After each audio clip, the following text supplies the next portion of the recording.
ये होटल बंद पड़ी हुई है, मुझे करना है ब्रेकफास्ट। क्या करूँगा रखें आप। अच्छा, इससे बिल्कुल साफ़ क्लियरली पता चल रहा है कि ये देखो फेक आईडी बनी हुई है ना। सेंट्रल बैंक वाले आपको कॉल क्यों करेंगे? उनके पास इतना टाइम है कि वो आपको कॉल करेंगे। कुछ देर हम आपसे बातचीत कर लेते हैं। जैसे ये अस्सलाम वालेकुम, good morning, welcome back my YouTube channel. I am Sikandar Yusuf. I hope you are doing great. So दोस्तों, आज ये वीडियो बड़ी इंटरेस्टिंग है और जिस टॉपिक पे बात कर रहे हैं वो रियली मेरे साथ हो चुका है, तो मैं आज इस टॉपिक पे बात कर। तो दोस्तों, ये कल मुझे 11:30 पे कॉल आई। इसका मैंने स्क्रीनशॉट ले लिया है ताकि मैं आप लोगों को बता सकूं। ये देखें, अब ये क्या है, इधर देखें, 2 आईडी पे इन्होंने मुझे कॉल किया था और गूगल मीट पे कॉल किया था मुझे। ठीक है, कोई लैंड नंबर नहीं था। अगर ये बैंक वाले होते तो मुझे लैंड नंबर पे कॉल करते या ईमेल करते। ठीक है, ये देखें इनका कितना बड़ा फ्रॉड है। और ये लोग कॉल भी करते हैं ना तो गूगल मीट के ज़रिए करते हैं। ठीक है, और इसमें लिखा हुआ emirates.com, यानी कि जीमेल पे आईडी बनाई हुई है, यानी ये आईडी तो आप कोई भी बना सकता है। और दूसरा सेंट्रल बैंक 9718@gmail.com, कितना बड़ा फ्रॉड है। देखो, ये साइबर अटैक करते हैं आपके अकाउंट पे। अच्छा, इससे बिल्कुल साफ़ क्लियरली पता चल रहा है कि ये देखो फेक आईडी बनी हुई है ना। सेंट्रल बैंक वाले आपको कॉल क्यों करेंगे? उनके पास इतना टाइम है कि वो आपको कॉल करेंगे।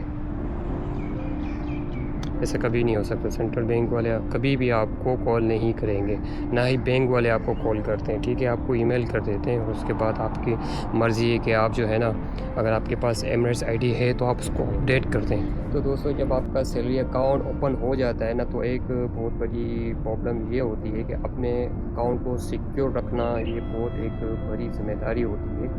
क्योंकि अक्सर यहाँ पे देखा गया है कि जिनके अकाउंट्स होते हैं तो उनके ऊपर थोड़ा साइबर अटैक ज़्यादा होता है, क्योंकि ये आपके हाथ में कि आप अपनी प्राइवेसी किसी के सामने शेयर ना करें। बैंक कार्ड हो या आपके एमरेट्स आईडी का नंबर हो या आपकी डेट ऑफ बर्थ हो, ये वो चीज़ें होती हैं जो कि आपको सिक्योर रखना है। अगर आपने ये चीज़ें किसी के सामने शेयर कर दी तो ये है, आपका अकाउंट मिनटों में खाली हो सकता है। क्या बात कर रहे हैं? तो इसी तरह मेरे साथ कल एक सीन हो गया, तो मैंने सोचा कि आपके साथ मैं एक शेयर कर दूँ कि कल मैं काम में लगा हुआ था और 11:30 पे मुझे कॉल आई।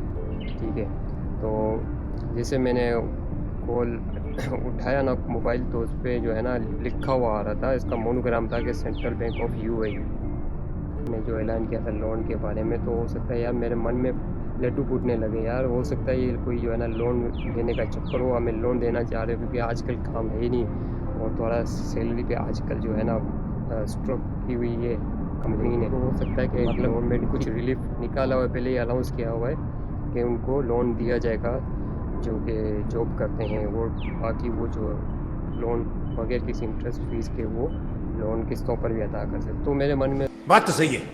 था, उसने बोला कि this is call from Central Bank of UAE, so आपका अकाउंट वेरीफाई नहीं हो। बात सही भी है, क्योंकि इनके पास एक फार्मूला होता है कि हर बंदे को एक इस तरह बात करते हैं ना, कोई 100 में से एक बंदा तो ऐसा होगा ना जिसका अकाउंट वेरीफाई नहीं होगा। तो जिस तरह मैं था, मेरा अकाउंट जैसे कि मेरी एमरेट्स आईडी एक्सपायर हो चुकी थी, वीज़ा नहीं थी, तो मेरा ऑलरेडी अकाउंट मेरा ब्लॉक होने के लिए जा रहा था। उसने बोला कि मैं चौंक गया यार, ये क्या बात कर दी इसने। मैंने कहा यार ये बात सही कह रहा है कि मेरा अकाउंट अगर इसने ब्लॉक कर दिया तो मेरे से कोई प्रॉब्लम। खैर ये कोई प्रॉब्लम तो नहीं होती है, बट ये है कि मैंने कहा अच्छा, आप मेरा अकाउंट ब्लॉक ना करें तो उसके लिए मुझे क्या करना चाहिए। तो उसने मुझे बोला कि अपना एमरेट्स आईडी का जो है ना बताएं, अपना डेट ऑफ बर्थ बताएं। तो मुझे दिमाग में ऐसा उस वक्त नहीं आया और मैंने अपना डेट ऑफ बर्थ उनको बता दी ना। बाद में मुझे ये ख्याल आया कि यार ये सेंट्रल बैंक वाले तो कभी कॉल करते ही नहीं, ना बैंक वालों ने कभी कॉल किया। और अगर मेरा अकाउंट मेरा वीज़ा एक्सपायर हो रहा है तो उसमें थोड़ा टाइम होता है कि आप अपनी एमरेट्स आईडी बना लें या आप ईमेल कर दें, तो आपका अकाउंट ब्लॉक होने से बच जाता है। तो अगर ब्लॉक भी हो भी जाए तो बैंक अकाउंट खुलवाना कोई मुश्किल नहीं है दुबई के अंदर। सैलरी अकाउंट खुल जाता है, 1 हफ्ते के अंदर ही खुल जाता है और आपको कार्ड भी मिल जाता है। बाद में डेट ऑफ बर्थ कॉल मांगी तो मैंने उसको बता दिया यार। फिर बाद में जो मैंने उससे सारी बात कर ली तो उसने बोला कि मैं आपको एक लिंक सेंड करता हूँ, उस पर आप अपने सारे डॉक्यूमेंट्स जो है ना आप अपलोड कर दें। तो जब इसने ये बात की ना तो फिर मैं थोड़ा डाउट में आ गया। मैंने कहा अभी मेरे पास कोई डॉक्यूमेंट्स नहीं है, मैं अभी ऑलरेडी आउटडोर पे हूँ, तो मैं जैसे ही मैं अपने ऑफिस में जाऊँगा तो मैं आपको ये सारी चीज़ें अपलोड करके दे दूँगा। तो बोला ठीक है, हम आप कितने बजे पहुँचोगे, हम उतने बजे कॉल करेंगे। तो मुझे शक और डाउट और ज़्यादा बढ़ गया।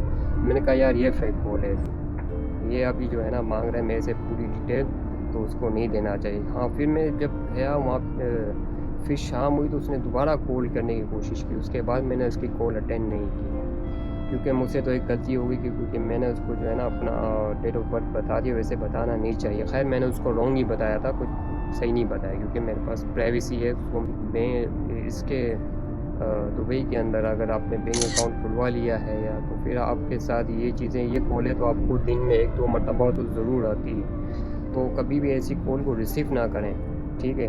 और क्योंकि ये अभी देखिए मुझे जो इन्होंने कॉल की है ना तो गूगल मीट के ज़रिए की है, कोई लैंड नंबर नहीं था, वरना मैं इनकी कंप्लेंट कर देता। तो अक्सर कभी भी आपके साथ अगर ऐसा होता है तो आप डायरेक्टली उनको उनकी जो है ना कॉल को डिनाई करके उनके अगेंस्ट आप जो है कंप्लेंट करवा सकते हैं। तो ये सारी चीज़ें को अगर बैंक अकाउंट आपका बंद भी हो जाता है, अगर आपके पैसे भी बैंक अकाउंट के अंदर हैं तो वो कहीं नहीं जाएंगे, उसका चेक बन जाता है, आपका अकाउंट बंद हो जाएगा। आपको मैसेज आ जाएगा और आपको ये भी मैसेज आ जाएगा कि आपका चेक बन चुका है, इस दिन आके आप ले सकते हैं बैंक के अंदर से, आपकी ब्रांच में जाके। तो